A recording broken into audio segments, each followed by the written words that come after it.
ते अजित पवार मध्यंतरी नाही का बोलले, राज ठाकरेंना शेतीमधलं काय कळतं, त्यांना तर काय खाली काय उगवतं आणि वरती काय उगवतं माहिती नाही. अजित पवारांनी आम्हाला सांगू नये आमच्याकडे खाली काय उगवतं आणि वरती काय उगवतं, आम्हाला सगळं माहिती आहे.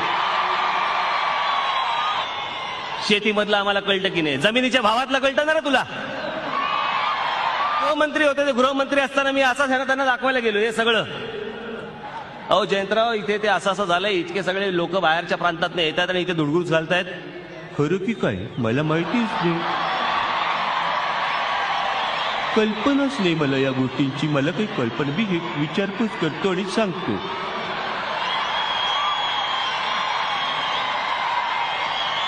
जा कधीही जा, त्या जयंत पाटलांकडे कधीही जा, काही विचारा, खरं की काय. ते एक राहुल गांधी येतात दरवेळेला, त्या सोनिया गांधी येतात, ते आमचे ते काय ते मनमोहन सिंग. त्याला चालायला लागल्यावर वाटतं मागून चावी दिली की काय, सला टुन टुन टुन टुन चालायला लागते. 15 पावलं गेल्यावरती बंद पडेल असं वाटतं, टाप टाप टाप टाप बंद सारखं असं. हे काय हात, कुठचे हात आहेत हे. आणि ते एक राहुल गांधी यायला टेम्पो धुतल्यासारखे हात करतो. टेम्पो धुतो का तू, पुढची काच धुतो सारखं आलं की असं. सकाळी उशिरा उठून कामं होतात का मला बोलतायत. तू काय सकाळी चहा द्यायला येतो का मला. कोणाचा कधी उठतंय, तुला काय करायचंय. बरं हे सकाळी बडे लवकर उठतात, आता सकाळी लवकर उठून आतापर्यंत काय तू उपटलीस महाराष्ट्रामध्ये.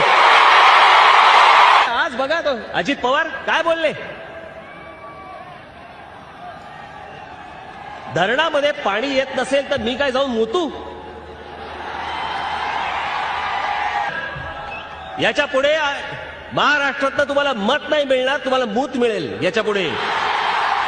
2014ला तुम्हाला सगळ्यांना सांगून ठेवतो, अजित पवारांना सांगतो की हा महाराष्ट्र तुमच्यावरती असा काही मुतेल, त्याच्यानंतर जे वाद जाल तुम्ही, त्याच्यानंतर हे जे वाद जातील ना ह्याला कळणार पण नाही, कारण मध्ये बंधारे पण नसतील आणि धरणही नसतील. तेव्हा त्यांना कळेल, अरे च्या आता तरी बंधारे बांधायला पाहिजे होते, आम्ही धरणं बांधायला पाहिजे होती, किमान हे